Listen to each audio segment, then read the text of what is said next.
Hello friends, आप सभी का स्वागत है मेरा यूट्यूब चैनल शिक्षा विस्तारक में। आशा करते होंगे आप मस्त होंगे, स्वस्थ होंगे। आज हम आपसे बहुत दिनों के बाद जुड़ रहे हैं।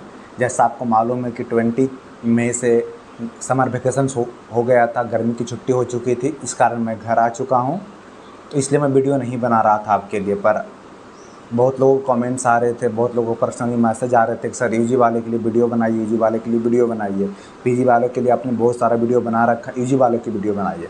तो मैं आपसे पहली बात ये कहना चाहूँगा कि सबसे पहले मैं वीडियो यूजी वाले के लिए ही बनाया। आप देखते नहीं, आप ज़्यादा सर्च नहीं करते हैं। आप जाइए यूट्यूब पे, 1-2 महीने पहले जाइए। मैं सबसे पहले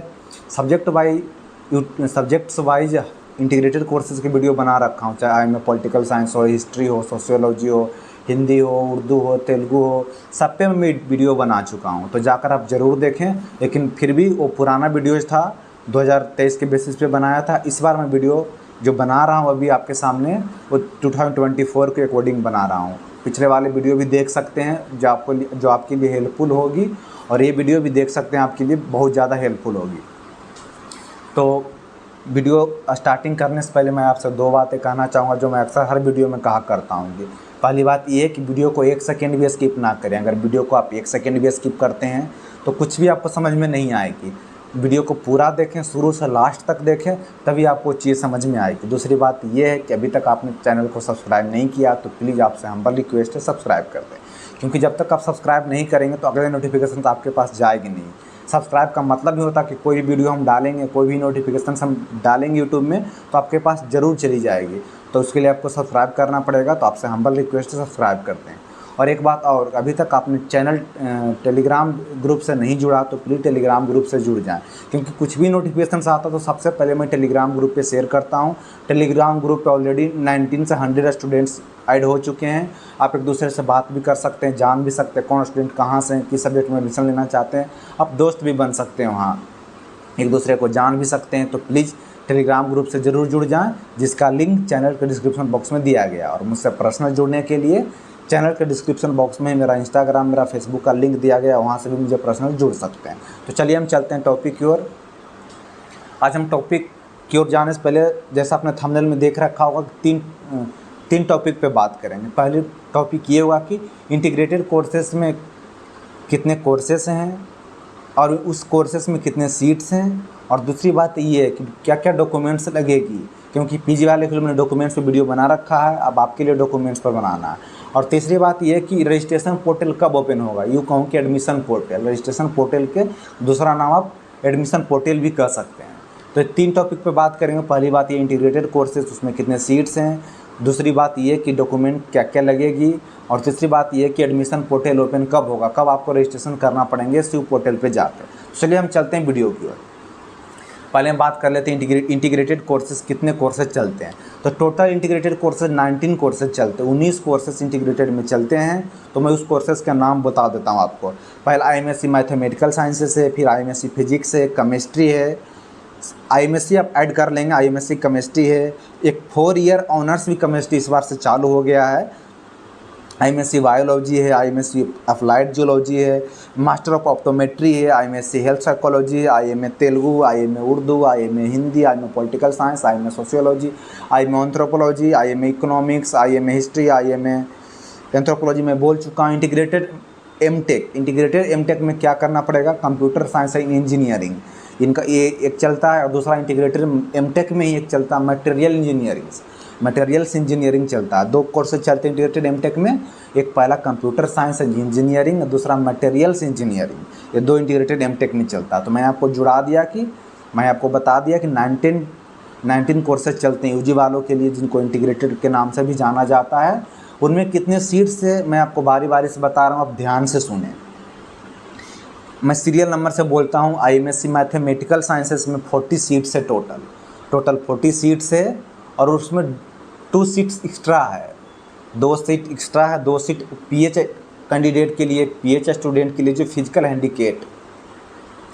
हैंडीकेप हैं उनके लिए 2 सीट रिजर्व किए गए हैं। तो 40 + 2 जोड़ देंगे तो 42 हो जाएगा। लेकिन जो जनरल स्टूडेंट है उनके लिए 40 सीट्स है और 2 सीट्स है फिजिकल हैंडीकेप स्टूडेंट के लिए। तो जैसे ही मैं टोटल प्लस करूँगा तो प्लस आप समझ जाएंगे कि फिजिकल हैंडीकेप के लिए। फिर IMSc फिजिक्स में 40 सीट्स है, 40+2 टू फिजिकल हैंडीकेप के लिए PH के लिए है।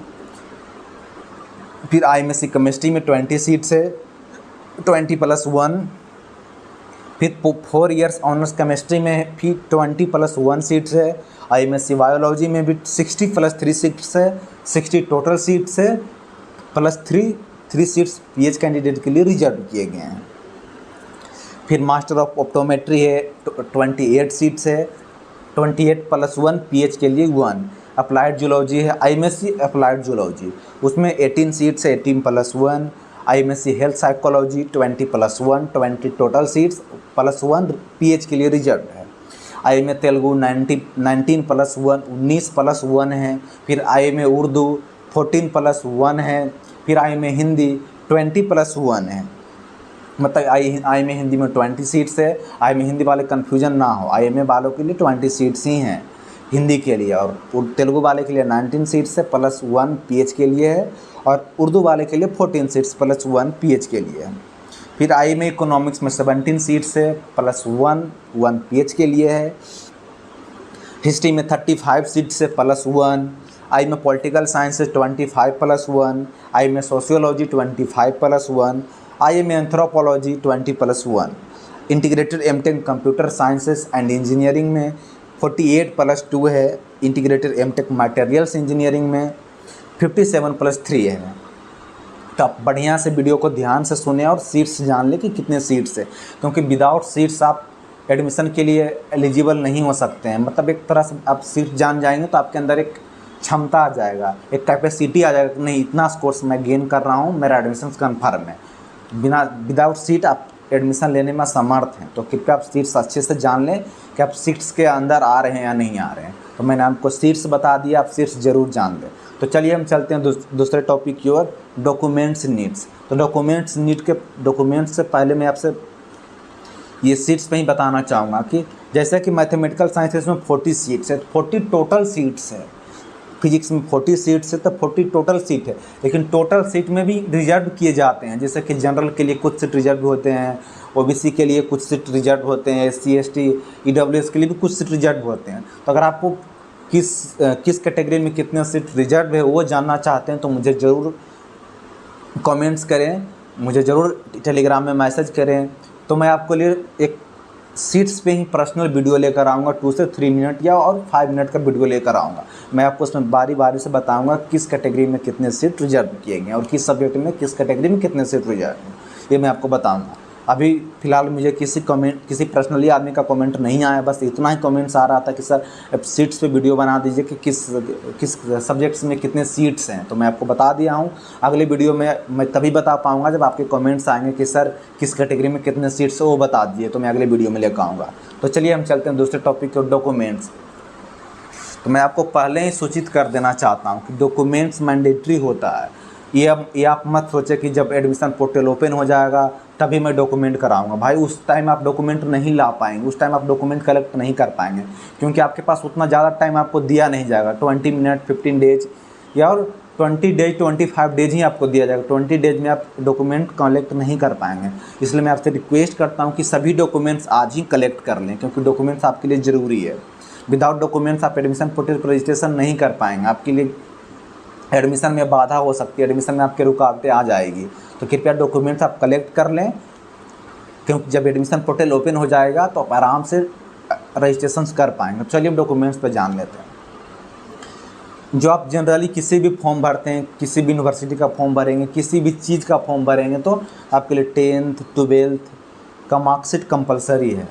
तो 10th 12th का मार्कशीट आप आराम से कलेक्ट कर लें। और उसके साथ यूनिवर्सिटी ऑफ हैदराबाद में ये भी ऐड करने को दिया जाता है कि मार्कशीट प्लस सर्टिफिकेट। जैसे आप 10th का मार्कशीट लाएंगे तो मार्कशीट प्लस सर्टिफिकेट भी आपको ऐड करना होता है। फिर 12th का भी मार्कशीट प्लस सर्टिफिकेट। तो बहुत सारे लोग कन्फ्यूजन हो जाते हैं कि सर मेरे पास, जैसे कभी इसी साल किसी स्टूडेंट ने 12th पास करी होगी तो उनके पास एग्जैक्टली सर्टिफिकेट नहीं ही होंगे, क्योंकि सर्टिफिकेट का आने में टाइम लगता है, वक्त लगता है। 3 महीने 4 महीने साल भी लग जाते हैं सर्टिफिकेट को आने में, पर मार्कशीट आपको 2 से 3 महीने में आ जाते हैं। तो ये मत सोचेगा कि मेरे पास सर्टिफिकेट नहीं है तो मैं क्या करूँगा। सर्टिफिकेट कंपलसरी नहीं है, मैंडेटरी नहीं है। तो आप मार्कशीट ज़रूर अपलोड कर दें। 10th 12th का मार्कशीट आप अपने पास रख लें, और सर्टिफिकेट है तो सर्टिफिकेट भी अपलोड कर दें। अगर नहीं है तो टेंशन वाली बात नहीं है। जैसे कि अगर आपके पास 10th का सर्टिफिकेट है और 10th का मार्कशीट है तो दोनों को एक साथ सबमिट कर दें 10th वाले ऑप्शन में। और 12th का मान कर दें 12th का आपके पास मार्कशीट है, सर्टिफिकेट नहीं है तो भूल जाए सर्टिफिकेट, सर्टिफिकेट मत अपलोड करें सर। जो आपके पास है सिर्फ मार्कशीट ही अपलोड कर दे, कोई दिक्कत नहीं होगा, आपका फॉर्म रिजेक्ट नहीं होगा, बिल्कुल भी टेंशन ना लें। तो मैं आपको बता दिया। दूसरी बात, आपके पास आधार कार्ड तो होगा ही, पासपोर्ट साइज़ फ़ोटो आप खिंचवा लें, नया वाला फ़ोटो खिंचवा लें, अभी आपके पास टाइम है। और ये हो गया। और उसके बाद एक ये होता है कि ब्लड ग्रुप, वो ब्लड ग्रुप भी आप अपना फॉर्म में भरने का ऑप्शन दिया जाता है। अगर आप नहीं भी भरेंगे तो दिक्कत नहीं होगा, लेकिन हो सकता है उसमें मैंडेटरी कर देगा कि नहीं आपको ब्लड ग्रुप कंपलसरी है भरना, तो प्लीज़ आप ब्लड ग्रुप चेक करवा लें। मात्र 1 मिनट का काम है। आप जाएंगे किसी जांच घर, तो जांच घर जाएंगे तो आप 1 मिनट में बस बता देगा आपको कि आप किस ब्लड ग्रुप के अंतर्गत आते हैं, तो ब्लड ग्रुप भी आप चेक करवा लें, ये होता है। और सबसे बड़ी जो सर्टिफिकेट का मांग है वो जातीय आवासीय आय, मतलब इनकम सर्टिफिकेट, कास्ट सर्टिफिकेट, और उसको क्या बोलते हैं, आवासीय एक होता है जिसको निवास प्रमाण पत्र भी बोलते हैं। तो 3 आप बनवा लें। और उसके साथ अगर आप OBC NCL के स्टूडेंट हैं, EWS के स्टूडेंट, तो प्लीज़ आप दोनों सेंट्रल लेवल का सर्टिफिकेट बनवाएं। मैं फिर से रिपीट कर रहा हूं कि आपके पास इनकम सर्टिफिकेट, कास्ट सर्टिफिकेट और निवास प्रमाण पत्र, लिविंग सर्टिफिकेट जिसको आप एक तरह से बोल सकते हैं इंग्लिश में निवास प्रमाण पत्र को, तो ये तीनों आप बनवा लें। ये तीनों बनवाएंगे तभी आपके OBC NCL सर्टिफिकेट बन पाएंगे। अगर आप OBC NCL के स्टूडेंट हैं, अगर आप EWS के स्टूडेंट हैं, तो प्लीज़ आप OBC NCL वाले स्टूडेंट और EWS वाले स्टूडेंट, ये दोनों सेंट्रल लेवल का सर्टिफिकेट लाएँ। OBC NCL आपके पास सेंट्रल लेवल का होना चाहिए और EWS आपके पास सेंट्रल लेवल का होना चाहिए, ये ज़रूरी है। और PG वाले में मैं इसलिए आपको बोल रहा हूँ कि ज़रूरी है कि PG वाले में ऑप्शन OBC NCL के ऑप्शन नहीं दे रहा था इस बार। जैसे हम लोग टाइम क्या था कि अभी मेरे पास उस time OBC NCL central level का नहीं था, तो मैं एक डिक्लेरेशन फॉर्म सबमिट कर दिया था कि मेरे पास अभी नहीं है, मैं जब काउंसलिंग के लिए आऊँगा तो मैं ओरिजिनल फॉर्म सबमिट कर दूँगा, ओरिजिनल OBC NCL सबमिट कर दूँगा। लेकिन मेरे पास उस टाइम नहीं था तो मैं डिक्लेरेशन फॉर्म सबमिट कर दिया, जिसको एक तरह से अंडरटेकिंग भी बोल सकते हैं। लेकिन इस बार PG वाले स्टूडेंट को नहीं दिया मौका OBC NCL सबमिट करने का। कुछ लोग मुझे बता रहे थे कि सर मैंडेटरी कर दिया गया है कि OBC NCL आपके पास होना ही चाहिए। अगर आपके पास OBC NCL नहीं है और आप OBC NCL के स्टूडेंट हैं और OBC NCL सबमिट नहीं करते हैं फॉर्म में, एडमिशन पोर्टल जब ओपन होगी उस रजिस्ट्रेशन टाइम में आप OBC NCL सबमिट नहीं करते हैं, तो आप जनरल कैटेगरी का स्टूडेंट में काउंट कर ले जाएंगे, तो आपके लिए लॉस होगा। आप जनरल कैटेगरी में काउंट कर ले जाएंगे, आपको रिजर्वेशन नहीं मिलेगा। तो प्लीज़ अभी से ही आप OBC NCL सेंट्रल लेवल का बनवा लें। आप साइबर कैफ़े में जाएंगे तो बोलेंगे कि मुझे OBC NCL सेंट्रल लेवल का चाहिए, तो आपको बना देंगे। उसमें टाइम लगता है, 1 महीने टाइम लगता है। अगर आप सीधे ब्लॉक जाते हैं, दौड़ धूप करते हैं, तो आपको 20 डेज से 10 डेज में भी बन सकता। पर अगर अभी आपके पास उचित टाइम है, आप आराम से जाकर बनवाएं, किसी चीज़ की टेंशन लेने की ज़रूरत नहीं। अभी आपके पास बहुत ज़्यादा टाइम है, तो आप साइबर कैफ़े में जाएँ। पहले फर्स्ट थिंग आप साइबर कैफ़े में जाकर जातीय आवासीय आय, इनकम सर्टिफिकेट, लिविंग सर्टिफिकेट और कास्ट सर्टिफिकेट बनवा लें, और फिर उन्हीं को बताएं कि आप मुझे OBC NCL बनवाना है सेंट्रल लेवल का और EWS बनवाना है सेंट्रल लेवल का, तो बना देंगे आपको, ये मैंडेटरी है। तो ये हुआ आपके डॉक्यूमेंट्स में आपको बता चुका हूँ कि आपको क्या क्या लाना और क्या क्या नहीं लाना। हाँ, सबसे बड़ी बात ये है कि किन्हीं स्टूडेंट को डॉक्यूमेंट्स की समस्या आ सकती है, जैसे 12th का सर्टिफिकेट नहीं है, ट्रांसफ़र जिसको TC सर्टिफिकेट बोलते हैं, ट्रांसफ़र सर्टिफिकेट नहीं है, माइग्रेशन सर्टिफिकेट नहीं है, सब आपको लाना है काउंसलिंग टाइम में। पर उस टाइम आप नहीं लेकर आए तो क्या आपका एडमिशन कैंसिल हो जाएगा? बिल्कुल भी नहीं।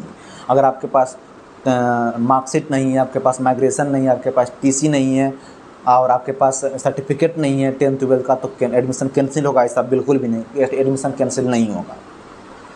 वहाँ एक फॉर्म दिया जाता है आपको, फॉर्म में आपको टिक लगाने के होता है, इसमें ऑप्शन दिया होता है, एक साइड लिखा हुआ होता है TC, माइग्रेशन सर्टिफिकेट, मार्कशीट, वहाँ पे टिक लगाना होता है कौन कौन सा सर्टिफिकेट आपके पास है, कौन कौन सा सर्टिफिकेट मेरे पास नहीं है। तो जो सर्टिफिकेट आपके पास होगा उस टाइम आप टिक लगा देंगे, जो सर्टिफिकेट आपके पास नहीं होगा उसमें कट कुट लगा देंगे। एक खाली भी छोड़ सकते हैं।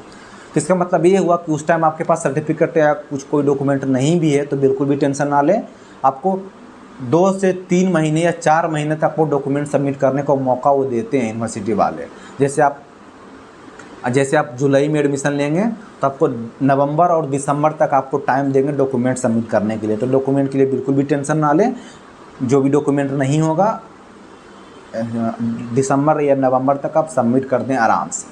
पर ओबीसी एनसीएल और ईडब्ल्यूएस सर्टिफिकेट आपको एडमिशन टाइम काउंसलिंग टाइम होना ही चाहिए, क्योंकि उस टाइम अगर आप सबमिट नहीं करते हैं तो आप जनरल कैटेगरी से काउंट कर लिए जाएंगे। हाँ, अगर आपके मार्क्स अच्छे आ रहे हैं, टॉप, जैसे कि जनरल का किसी सब्जेक्ट में जनरल का सीट 10 है और कोई ओबीसी एनसीएल का बच्चा है टॉप 5 में आ रहा, तो जनरल कैटेगरी से उसका एडमिशन हो जाएगा। उसका ओबीसी एनसीएल की कोई ज़रूरत नहीं, आप लाएंगे तो भी ठीक, नहीं लाएंगे तो भी ठीक, उसका कुछ मतलब नहीं रह जाएगा। जैसे हम अपना एग्जांपल लेते हैं, हमारे टाइम में हिंदी में 10 सीट था तो टॉप 3 में ही मेरा नाम आ गया। तो जनरल का 3 सीट ही था, मेरा टॉप 3 में नाम आ गया, तो हम ओबीसी एनसीएल लेकर गए थे पर मेरा एडमिशन जनरल कैटेगरी से ही हो गया। तो बिल्कुल भी टेंशन ना लें, अगर आपके अच्छे मार्क्स आते हैं जनरल कैटेगरी से ही हो जाते हैं। अगर आपके अच्छे मार्क्स नहीं आए, आपको कैटेगरी से एडमिशन लेना पड़ेगा, तो उसके लिए आपके पास ओबीसी एनसीएल होना कंपलसरी है।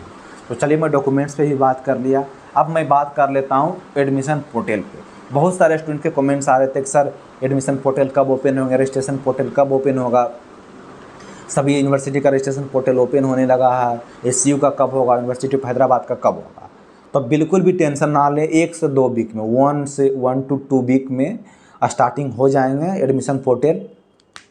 सारा डॉक्यूमेंट अब कंप्लीट रखें, जैसे ही एडमिशन पोर्टल ओपन होगा 1 से 2 वीक में हो जाएंगे ओपन। जैसे ही ओपन होता है तो मैं आपको सबसे पहले नोटिफिकेशंस दूंगा पूरा डिटेल्स के साथ। उसके लिए आप सब्सक्राइब कर लें, टेलीग्राम ग्रुप से जुड़ जाएं। तो उसके लिए बिल्कुल भी टेंशन ना दें कि एडमिशन पोर्टल ओपन होगी, लास्ट डेट भी निकल जाएगा, आपको पता नहीं चलेगा, ऐसा बिल्कुल भी नहीं होगा। आप मेरे से जुड़े रहें, लगातार जुड़ते रहें, कुछ भी नोटिफिकेशन आता तो आप ज़रूर देखें। हर वीडियो आपके लिए प्रेरणादायक है, हर वीडियो आपके बेनिफिशियल है, लाभदायक है। तो जब भी मैं कोई वीडियो अपलोड करता हूँ तो वीडियो ज़रूर देखें। तो जैसे ही एडमिशन पोर्टल ओपन होगी मैं आपको वीडियो बनाकर ज़रूर दूंगा। बिल्कुल भी टेंशन ना लें कि लास्ट डेट निकल जाएगी, ऐसा बिल्कुल भी ना होगा। तो आज के लिए इतना ही काफ़ी है, मैं आपको सब कुछ बता दिया है। और यूजी वाले बच्चे के लिए मैं पहली वीडियो बना रहा हूँ। पीजी वाले के वीडियो को मैं बहुत सारा वीडियो बना चुका हूँ। पीजी वाले बच्चों के लिए, इंटीग्रेटेड वाले बच्चों के लिए मैं पहली वीडियो बना रहा हूँ। बाकी 2 महीने पहले भी बहुत सारा वीडियो बना चुका हूँ। तो प्लीज़ खासकर यूजी वाले बच्चे ध्यान से देखें, पीजी वाला का काम हो चुका, अब आपकी बारी है। तो आज के लिए इतना ही काफ़ी है। मिलते रहें डेली शिक्षा भी सौरभ से, जुड़ते रहें डेली शिक्षा भी सौरभ से। मस्त रहें, स्वस्थ रहें।